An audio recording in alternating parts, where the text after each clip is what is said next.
So for a long time, I was really about the cageless life for my Sony FX3, but eventually I caved in and I did get the Smallrig cage because I wanted more mounting points, which this guy has a lot of, and I wanted to better protect the camera.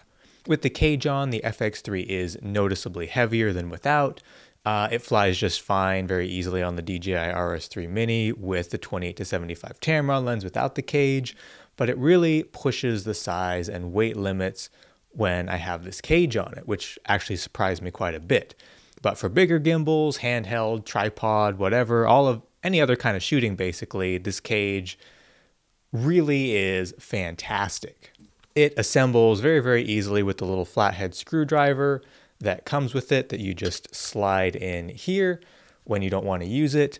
It's kind of like a 3/4 cage, as with the FX3's buttons, you couldn't really have a full cage without blocking them. And this top piece is actually separate so that if you want to put the top handle on, you can without taking it out of the cage. So it's really kind of like a 3/4 cage.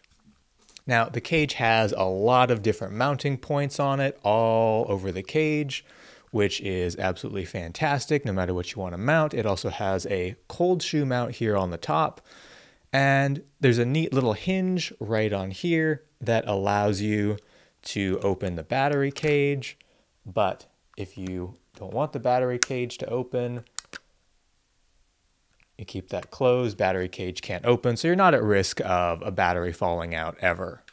Now, the bottom of the cage has an Arca Swiss type quick release plate on it.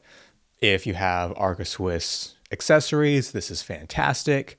There's also an HDMI clamp, which I personally don't use with my style of shooting, but a lot of people find it really helpful. I really don't have any complaints about this cage. It works really well. It feels solid and does what I bought it to do at a pretty reasonable price compared to some of the competition that can be like twice as much, which is crazy.